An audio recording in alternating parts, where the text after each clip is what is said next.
All right, man. Let's talk about the Detroit Lions free agency so far. Detroit Pistons free agency so far. Appreciate y'all for tapping in. Uh, but honestly, man, I like it. I like what they done. They tried to get Isaiah Hartstein. He got like $29 million a year, I think, or something like that. Which is bananas. Uh, it's super duper bananas. I wouldn't have paid him that. But Oklahoma City, honestly, they needed it. Chet Holmgren is a four. I don't think he ever had a weight to be a five. It was some debates back in the day where they were talking about Kevin Garnett. He needed to be a center. And Kevin Garnett was a power forward, man. He wasn't that big. You got to think about the centers back in the day. Hakeem, Shaq, Patrick, Alonzo. You know what I'm saying? And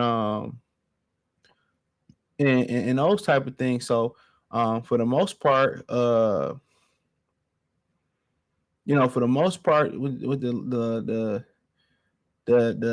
the Pistons have done was they brought in Tobias Harris. Um, they put a qualifying offer on a kid they got from Utah that can shoot. They traded for Tim Hardaway Jr. So I think they done what they supposed to do so far. I mean, going to get a superstar to come to Detroit, even with all the money and all the tea in China, going to be a little bit hard until you prove that you can do something. And even when you have proven winners, it was hard to get guys here. You got to think about it. They traded for Adrian Dantley. They traded for Mark Aguirre. They drafted Dennis Rodman. They drafted Joe Dumars. They drafted Isaiah Thomas. They drafted Grant Hill. You know, traded for Ben Wallace. Traded for Jerry Stackhouse. Traded for Rip Hamilton. I think they traded for Chauncey Billups. They drafted Tayshaun Prince. You know what I'm saying? They traded for Rasheed Wallace. So throughout the history of Detroit, there has never been a big free agent signing coming to Detroit, and that's how the NBA want to keep it.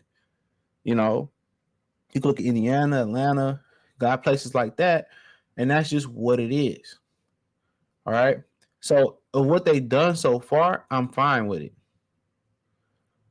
I'm definitely fine with what they've done so far. So I have no real issue with it. Tobias going 2 years, $52 million or what? Yeah, so 26 million per year. I'm not mad at it. I'm not mad at it. After this year, that's a contract that come off the books. Team's gonna be looking to trade for Tobias Harris next season. So that's a leverage token. And on top of that, you get a stopgap there, right?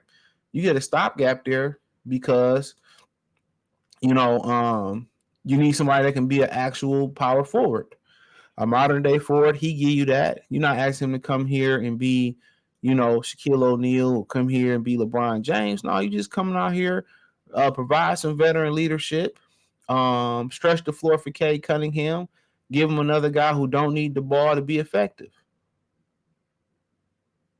You know what I'm saying? That's all you. That's all you need. That's all you asking. That's all you asking. So catch and shoot. Tim Hardaway Jr. Not the biggest fan of him at this point in his career, but it's another contract that come off the books next year. He gonna be able to catch and shoot and stretch the floor. So and have they had guys to do that before? They had Bojanovic, they had Alec Burks, and it didn't work. Ooh, they had Bojanovic, Alec Burks, and it didn't work. Yeah, a little bit rhyme. So we'll see if it's different here. And if it's not different and they still struggling, then we know who the problem is. I'm just not gonna say his name, but we know who just supposed to get that big contract, who the problem is. That's all I'm saying. We know who the problem is. And I keep telling y'all who the problem is, but nobody wants to believe me. It ain't hard to tell.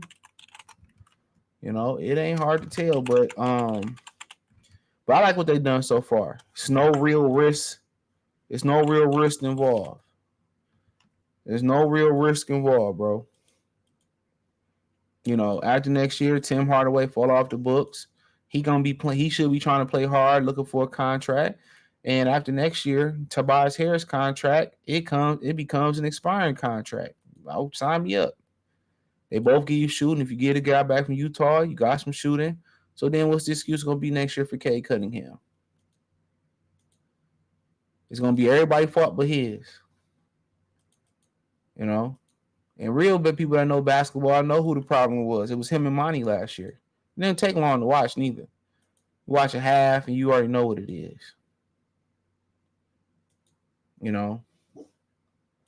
So, but like I said before, let's see who the best of the rest is out here in these streets. They missed out on Gary Harris too, but who cares? So, let's see. So the best of the rest, you still got Malik Beasley out there. I don't really think they got a need for him. Buddy Hield, I don't really think they got a need for him. With both of them, forget old buddy from Dallas, Tim Hardaway Jr. Don't even know who that is. Kyle Anderson. I won't mind Kyle Anderson. Especially if they get rid of Isaiah Stewart. Somebody off the bench, skilled, good veteran, can shoot, can pass. Guy that really don't need the basketball. Kyle Anderson would be a good look for the Pistons. Yeah, Kyle Anderson would be a really good look for the Pistons. So, in my humble opinion, that'd be a good look for the Pistons. Kyle Anderson, come off the bench, trade beef stew. Let him come off the bench. He can start some games when you need him to start some games. Yeah, I'm for that. I'm for that all day, all day, all day, all day. I like that. I like bringing Kyle Anderson in. So, um, yeah, I don't. I'm not opposed to that. I might be in the minority there, but I think that'd be a nice little pickup. Kick beef stew ass out the car. You know what I'm saying? Pick up Kyle Anderson. We in the game. We in the game. So I really like that, man. But like I said, I might be in the minority there. Um, yeah, I might be in the minority. I might be in the minority, but hey, I mean, I think that's the guy that they should pick up. I think as far as guards, they should be good. Unless they're gonna make a move. And that's what I'm kind of like. I'm trying to figure out is they gonna make a move or not. I think what uh what old buddy gonna do is Tarjan Lane, I think he gonna make his own evaluation of these young guys and I think next offseason, maybe outside of Isaiah Stewart, he might get moved. But next offseason, I think he's gonna start, seeing him kind of really turn the roster over for real. I think he's gonna evaluate what the Pistons have himself. So I think that's what you about to see. But appreciate y'all for tapping in. Check out Detroit Piston Talk playlist. Thumbs up the video, share the video, subscribe to the channel. Next subscribe button is the bell icon button. Hit all notifications. Increase your chance, get notifications. We go live and drop video. Check out Detroit Piston Talk playlist. Hit the link tree. Find me everywhere there. Peace.